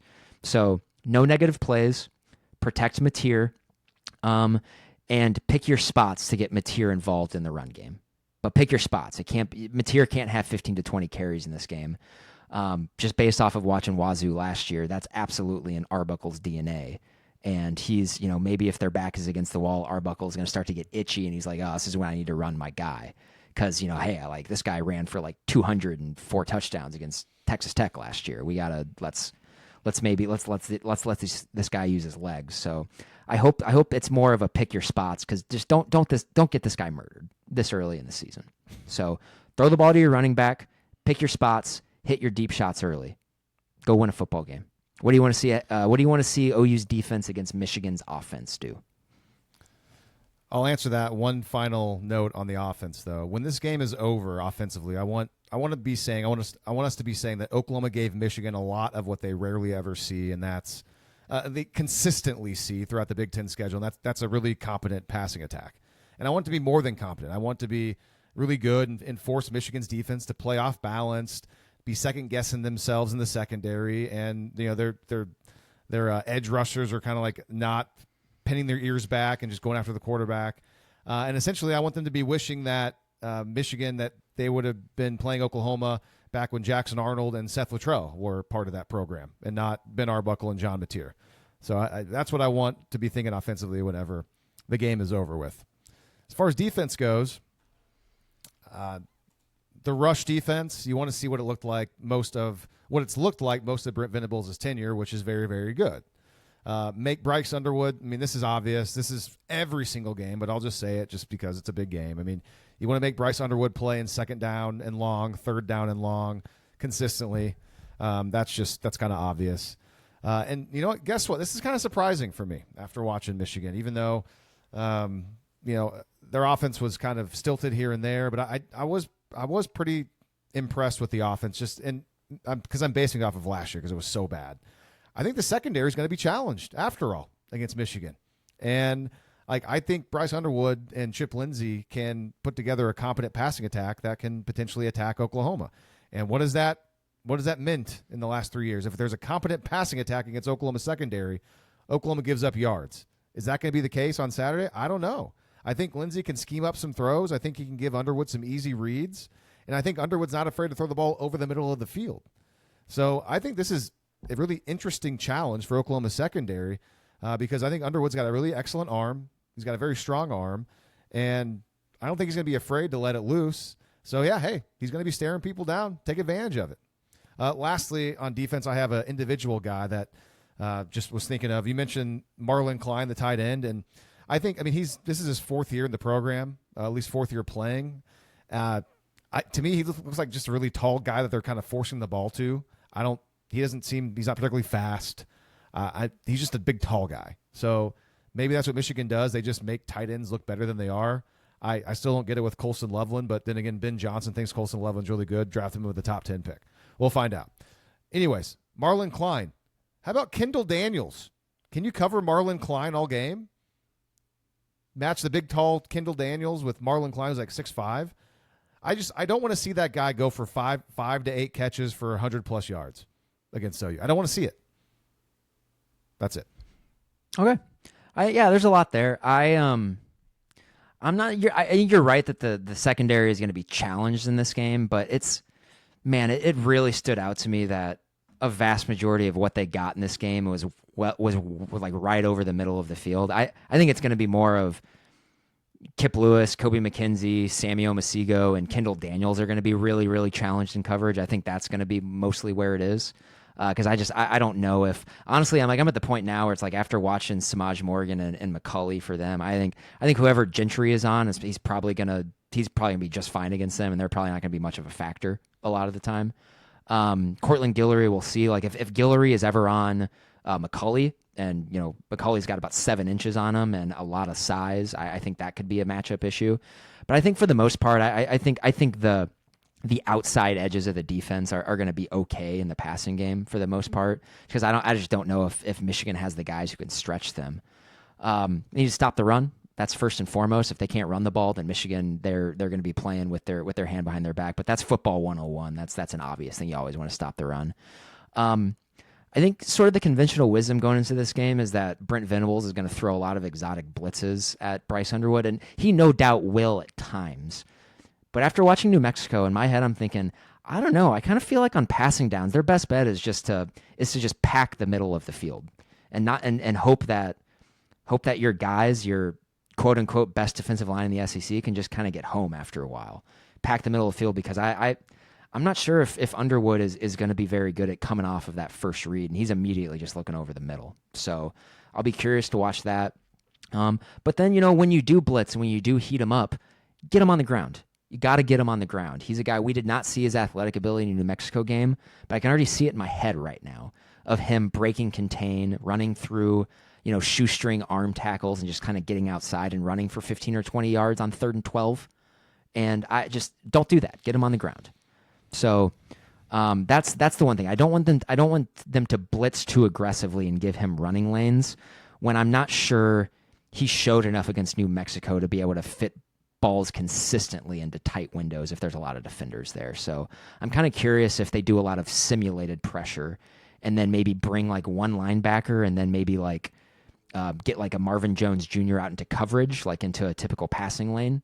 Because I noticed, especially in the third quarter and early fourth quarter of that game, New Mexico really started to understand what they were trying to do in the passing game, and they packed like those underneath routes. And that's when they started to struggle, and that's when he should have been throwing some picks that they just couldn't hang on to. So I think this is teed up. The defense can have a really good game here. I think Michigan does some things well, but compared to the offenses that they're going to see in the SEC, I think they're probably going to see 8 offenses that are better in the SEC than this one. And so I think this is a good training ground for this team, sort of like a limited offense at the skill positions, but a quarterback who I think can make all of the throws. And also Justice Haynes is a good player. You give him some space. He's shown that he can score. Don't give him space. Lee, what is going to happen in the game? Yeah, real quick. Haynes, outside of those 2 long runs last week, averaged less than 3 yards per carry. So moral of the story of that is do your job, and he's unlikely to break one. Do your job, and they'll keep him in front of you. What will happen? This is difficult. I'm going to say here's my mindset of it. If this is like similar to 2024, and yes, the 2025 opener was better than the 2024 opener, but the 2024 opener was like, oh my gosh. And then OU struggled against a not a very good Houston team. I'm thinking about, okay, is this more like 2023? Better quarterback? Do you think the team's going to be better? Week 2 that season, you all remember, Oklahoma played SMU, a pretty good SMU team. And it was a workman-like, 2.5 touchdown win. They won by like 17. And we were all kind of like disappointed in that game with the way the offense played and didn't couldn't run the ball. We thought they would. Couldn't run the ball. They couldn't run the ball against Arkansas State the week before too. That's something we kind of forget about too. Yeah.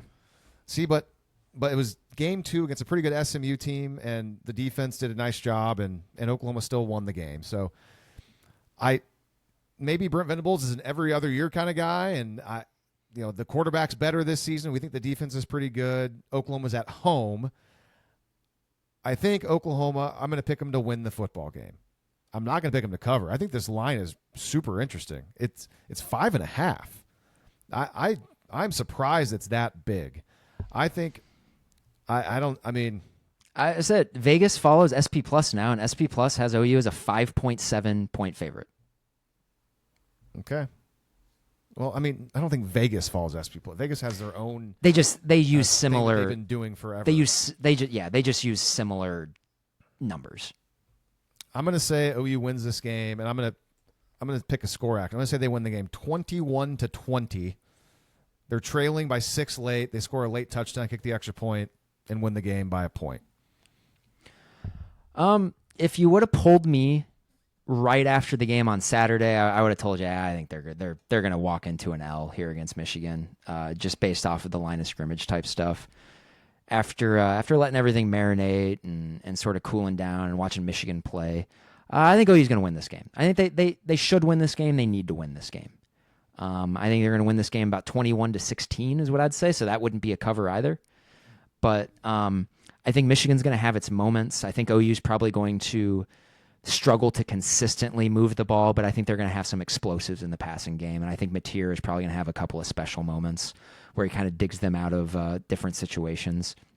And I think this is a game really, OU, we'll see if they can lean on their defense to kind of take them through. I think this is going to be a really physical game where there's going to be a lot of hard hitting here. And so I cannot stress enough just how insanely important this football game is. This game is so much more important for the Oklahoma Sooners than it is for Michigan. It's not even close, not even remotely close. Just for the future of Brent Venables, for the future, like how we can, perceive the program going forward. They have to win this game. This is Brent Venables' first absolute must-win game. He has to win this game. And I think he understands that. I think he knows that. I think the Vinny that we've seen the first 3 years of his tenure in a spot like that crumbles under pressure. I hope that's not the case this time around. I think they have the personnel. I think they have the edge in you go position by position, coordinator by coordinator. I think OU's got the edge in this game. They need to win this game. They have to win this game. Please do. All right. Before we get to the national college football landscape and make some picks and stuff like that, I did want to go to the West of Evers Facebook page for the first time in a while because there is at least one guy on there that has commented and been nice enough to send us messages, and I'll admit I don't check it enough and it goes unanswered, so I apologize. So this is from Ben. So Ben sent a couple of messages. I was able to reply via the Facebook page, but I also wanted to read his most recent comment on the podcast, and we can talk about it. And this comment, I apologize, I didn't write down the date of it, but it was probably a month or two ago. It was during the off season, the long summer off season. So Ben says, I had a thought and wondered what you and Grant think. My hot take is I'm glad to see Danny Stutzman go, and I never liked him, his play or his antics. All the mainstream OU media talks about him like he's Luke Kuechly or Clay Matthews. I don't think he was very good. I think it was less athletic Kenneth Murray. The U40 podcast and especially Ted and Gabe talk about his loss as a major loss that the team may not be able to bounce back from. I do not see it that way and think losing him was not a step down. Basically, I'm just sick of hearing how amazing Danny Stutzman was and how he's such a big loss. Thanks, guys. That is a hot take, and I like that hot take, to be honest with you. I'm not as negative on Stutzman as you are, but I also tend to agree that he is a very replaceable player, like in the middle there. And I mean, we'll see. I think he's on the Saints now, maybe, and I don't know if he's going to play for them. And I wish him the best. He's a nice player, but he was he was kind of inconsistent at times. And man, I remember the last thing I'll say before I throw to you. When I think of Stutzman, I remember thinking like he's pretty fast and athletic.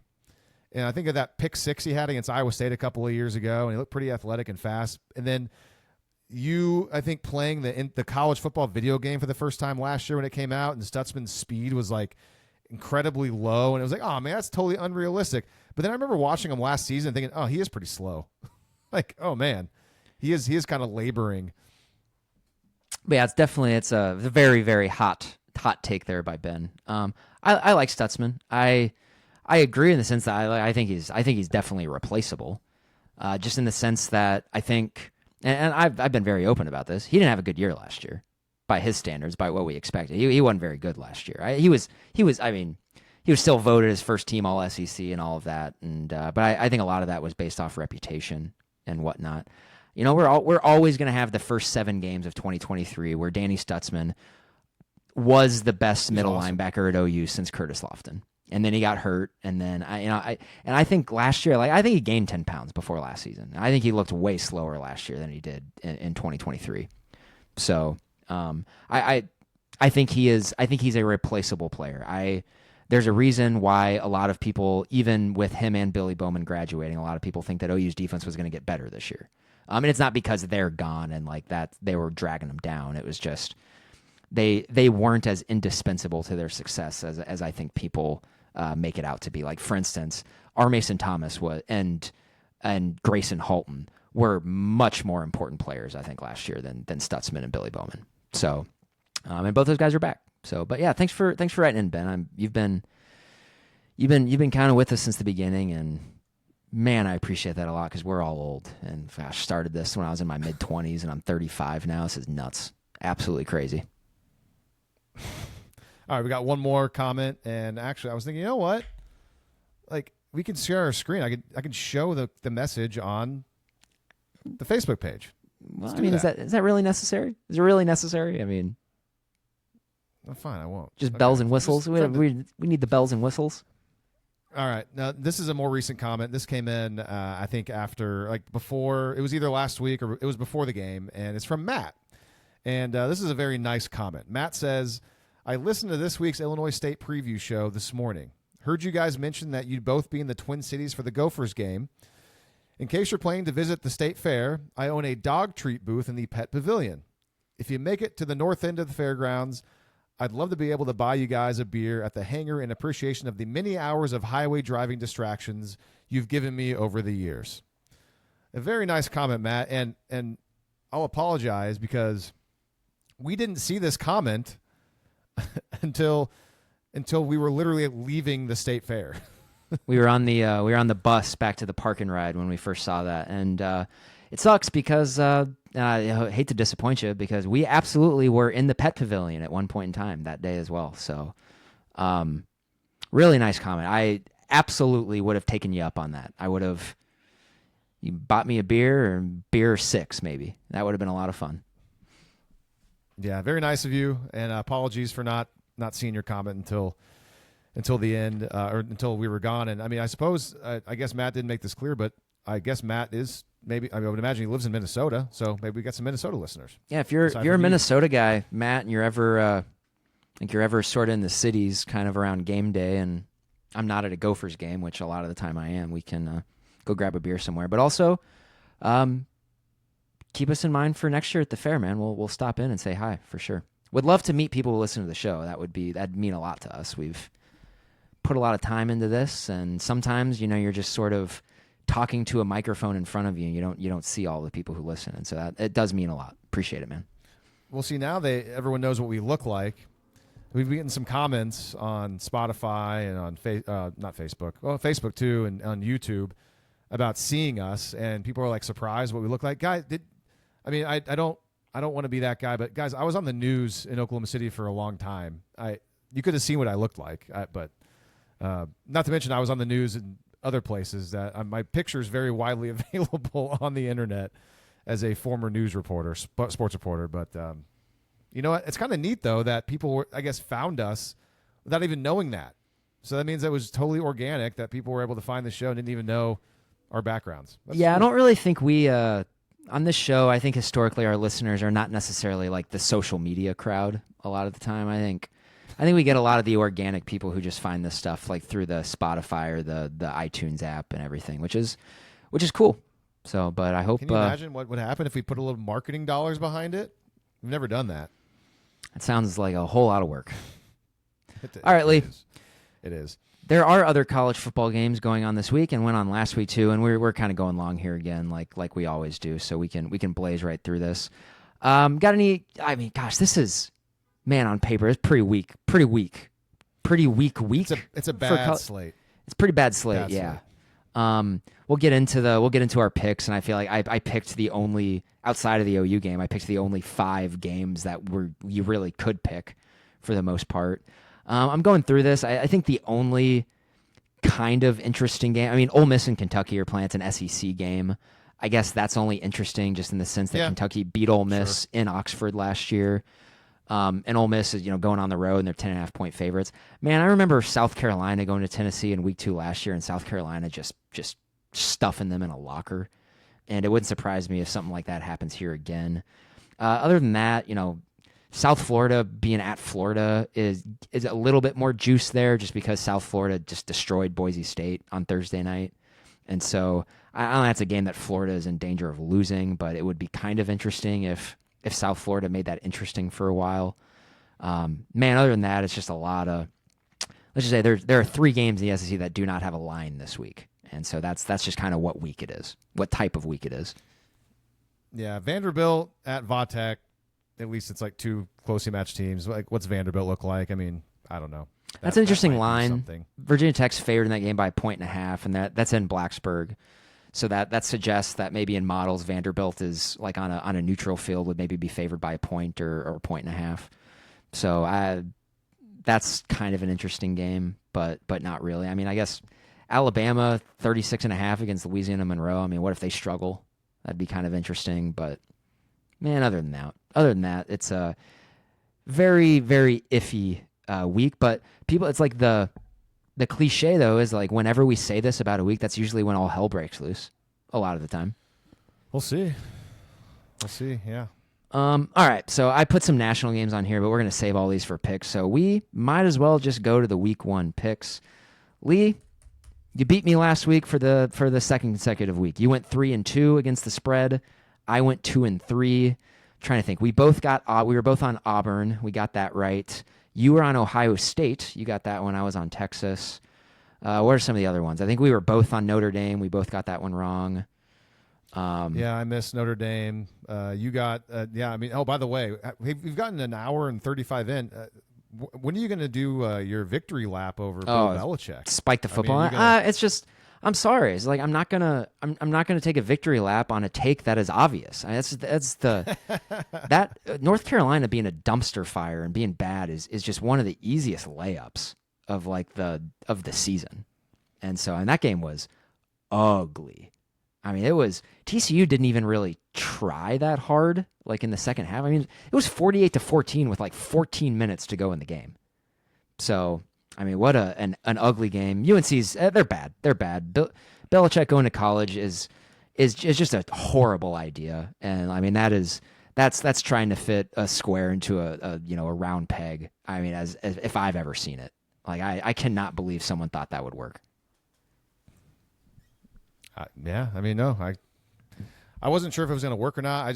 I thought for game 1, like I said, I thought he'd be able to figure it out and have a good showing. And then as time went on, I anticipated maybe things would go wrong, but immediately, no. And heck, maybe TCU is actually really good. I think TCU probably is pretty good, but that's what a good team does against a bad team. You go on the road and you pound them. And so, wow, I'm so surprised. A Bill Belichick team without Tom Brady can't complete forward passes. I'm so shocked. They did on the first series of the game. Looked great. By the way, the other one was LSU. I was on LSU. You were on Clemson. Yeah, that was an interesting game. I don't know. We'll see. That's one of those games where, as the season goes on, it will probably make more sense. But let's just say I'm not super surprised, I guess, that LSU looked like the much better team than Clemson in that game. So not really sure what to make of Clemson after that. Yeah, I may have been off on liking Clemson this year. I kind of immediately regret that take. But then again, I think LSU's probably pretty good, but Clemson wasn't. I think LSU's really good. I think if you're going to overreact by week 1, I think LSU right now is probably the favorite to win the SEC. Them and Georgia would be after week 1. So, all right, Lee, we're going to our week 2 picks here. First game we're going to do are your Illinois Fighting Illini. They are a 2.5-point favorite visiting Darien Mensa and the Duke Blue Devils. 11 a.m. on ESPN on Saturday morning. How you feeling on this one, Lee? Who you taking? Yeah, this seems to be the okay, nope, I looked at the line wrong. Well, 2.5. I don't like 2.5. I will. I think. Gosh, I'm gonna take Illinois. I'm gonna lay the 2.5. I'll trust Brett Bielema early in the season. I feel like Vegas wants you to grab Duke plus the 2.5. I'll take Illinois. I don't really have a handicap other than I'm playing a lot of these games. I'm playing the number, man. I haven't seen these teams play at all. Just playing the number. And I guess, I'm gonna overreact to week 1, and I'm gonna go with the home underdog here. And a lot of this is just so I'm gonna go with Duke, and a lot of it is just like I poo-poo Illinois really hard. I think they were one of those overachieving teams last year, sort of the 2023 Oklahoma States of the world. And I know they looked really good against an FCS team last week, but Darien Mensa, I think honestly, give me a choose between Darien Mensa and Luke Altmaier. I'm taking Darien Mensa, and he's at home. And it's a Duke team that won 9 games a season ago, and they have pretty much everybody back from that team. I think Duke's a tad underrated in this spot. I'm going to take Duke, probably a close game, but I'm going to go with the home underdog. Lee, also at 11 a.m. Go ahead. You were going to say something. I was going to say, I'm actually kind of surprised. I figured Duke was going to be the 2.5-point home favorite, even though they're not ranked. I was kind of surprised the Illinois was favored. So Lee, that's just the also, reason that's why I took Illinois. Sorry, I'm jumping on top of you. Go ahead. also at 11 a.m. Central Time on Saturday, Fox's big noon kickoff. I would say this is probably the second best game of the weekend after OU Michigan. Kirk Ferentz and the Iowa Hawkeyes will visit Ames, Iowa, and the 2-0 Iowa State Cyclones. Iowa State is a 3.5-point favorite playing at Jack Trice Stadium. How you feeling on this one? Yeah, I mean, this is too. I don't know how you lay the 3. I mean, I don't know how you don't take Iowa plus the 3 in the hook. I mean, this game's always close. Give me Iowa. Ooh, I like that. That surprises me because I like the Play the crossfire, number, and I'm actually going to go with Iowa State here. Everyone was really excited, it's like in Big Ten world about, Iowa's got Mark Gronowski, the South Dakota State 2-time national champion at South Dakota State.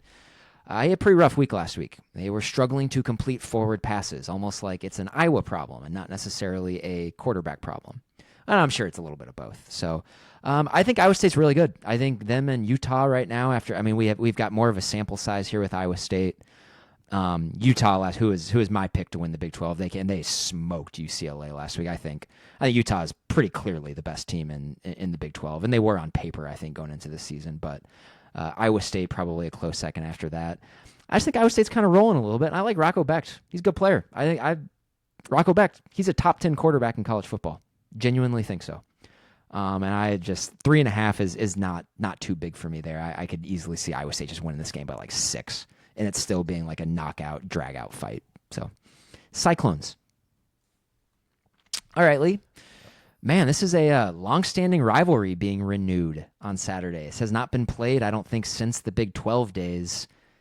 Kansas Jayhawks visit Columbia, Missouri to play the Mizzou Tigers. Missouri is a 6.5-point favorite. The game's at 2:30 on ESPN2. This one's tough. I have no idea what to do on this one. How do you feel? I know you said it. I was not listening. Is this a neutral site game, or are they playing it at Missouri? This is in Columbia.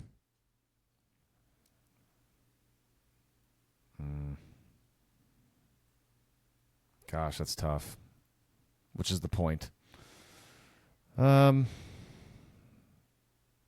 first thought was Missouri, so I'll just go with my first gut. I'll take the favorite. Yeah, I think I'm in Mizzou here too. This honestly has more to do, and this is lazy, but this is pretty classic. I think Missouri has probably got a better roster than they do, and Kansas has played well the first 2 weeks, but they've beat up on some pretty weak competition. Missouri did the same thing last week against Central Arkansas. I don't know, under Eli Drinkwitz, for whatever reason, the last couple of seasons, Missouri just kind of has that juice, and they're a good home team. And this is more of like, I just don't necessarily believe in Jalen Daniels quite yet at this point, especially on the road. It's gonna be a raucous environment. It's a 2:30. It's not a sleepy 11 a.m. kick. I just don't think Kansas has the juice here. I think Missouri, especially if it's you get that 6.5 and it's not up to 7. I just think that's me playing the number on this one. Give me Mizzou, even though I don't really care about the SEC. I want all SEC teams to lose except for Oklahoma, so I'd probably prefer Kansas win this game.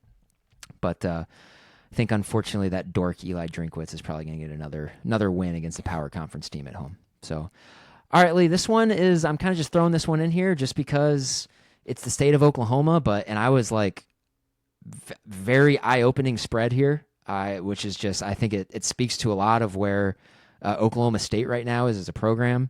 But it's also kind of an interesting game. Oklahoma State is visiting Eugene, Oregon to play the Ducks at 2:30 on Saturday. Oregon is a 28.5-point favorite, nearly a 30-point favorite. That was like the same. That's what OU was favored by over Iowa State in 2017 when they lost that game at home.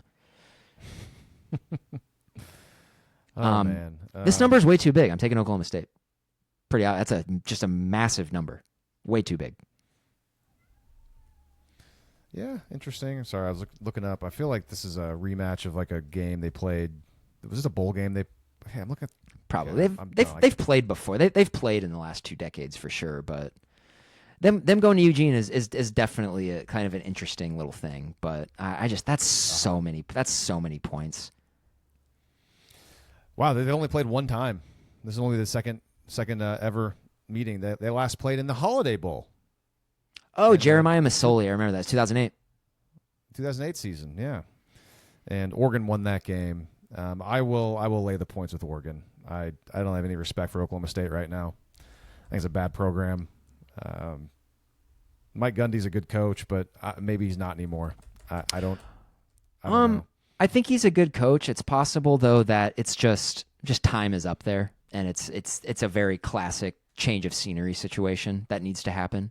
Which, I mean, he's been there for over 20 years now, and I mean, unless you are like a Nick Saban-like type person, I think that message can kind of get lost after a while. And this is a new era, and I think it'd probably be better. Like Gundy, I think Gundy would be great at a program that is really well funded. I really think so. And so wouldn't surprise me if Oklahoma State's going to be bad. They're going to finish near the bottom of the Big 12 this year. And I think Gundy's probably not long for this world. And I think he might take a year or two off. And it wouldn't surprise me if he gets like a nice little job somewhere else, like in the Big 10 or the SEC, and really, really succeeds somewhere else. So depends on if he actually wants to leave Stillwater. I mean, that's right. He's an Oklahoma State guy. Like that's right. Yeah. He loves that place. So that's true. I don't know. All right, another Big 12 SEC match, or another one, the only one this week. The 12th-ranked Arizona State Sun Devils, they are a 6.5-point favorite over your guy Jeff Lebby's Mississippi State Bulldogs. That game will be played in Stark Vegas. That's a 6:30. That's a night kick on ESPN2. Arizona State, like I said, a 6.5-point favorite. This one, Lee, this one's kind of fishy to me. I'm going to kick this one off. I'm going to take Mississippi State, and actually I'm going to take them to win outright. That's a fun little matchup. I didn't see this on the slate. This is kind of fun. I will take Mississippi State plus the points as well, mainly just because of the environment across country for Arizona State. But man, Kenny Dillingham versus Jeff Lebby in the coaching matchup. Give me Kenny D. So I'll take Arizona State to find a way to win, but I will like to pocket those 6.5 points with Mississippi State. All right. As just a recap here, Illinois and Duke. It's a crossfire. Lee is on the Illini. I am on Duke. Iowa versus Iowa State, another crossfire. Lee is on the Hawkeyes. Grant is on the Iowa State Cyclones. We're both on Mizzou, minus 6.5 against Kansas. Another crossfire. Lee's on Oregon. I'm on Oklahoma State in that matchup in Eugene. And then we are both on Mississippi State against Arizona State. Lee, you're 6-2 so far this season. I'm 4-4. I think it's gonna be a competitive year with our picks, but also like it's never been harder. I think to pick college football games. It used to be easier, but the lines are so much better now than they used to be. And I feel like when we first started doing this, it was pretty easy to find some value, and it's just a lot harder now. No, it's that's why. Well, there's a lot of reasons why I don't. There was a time in my life where I was like, you know what? I'd love to see what it was like to be a professional gambler or like sports bettor. Like somehow if I could not work for a year or something like that and just do that and like crunch the numbers and like watch all the tape and like see if it was doable. But then, I mean, there's people that do that and maybe they can make a living. But I've learned a lot about it. So have you. I mean, a lot of people that make a living when it comes to sports betting, it's because of services they offer and people are buying their picks, and it's like a steady stream of income. And even if they have a downside with their picks, like people are still buying it. So I think that's how a lot of people that are professional sports bettors make money. It's not just because they're winning a bunch of bets. Like, yeah, they'll win and they'll know like how much to place and how much money to like, edges they have, and they'll win more than they'll lose. But I think a big part of it is having that income of people buying your picks and your services, which is kind of like, I mean, it's free country. If you want to pay for stuff, go for it. But it's not a living that I'm not sure if I'd want to really be a part of. I never really thought of it that way, because that's pretty. I think that's like a new thing now with gambling being legalized in a lot of different states. Those guys don't really have to necessarily rely on just hitting their picks all the time. They can just get like a Substack, or they can, and so that's a great boon for those guys for sure. So, because I've always and just a quick thing before we wrap up here. I always remember back when I used to listen to a lot of Colin Cowherd. He had, and I can't remember the guy's name, but he had a guest on, and at the time he was thought of as the best college basketball bettor in the world.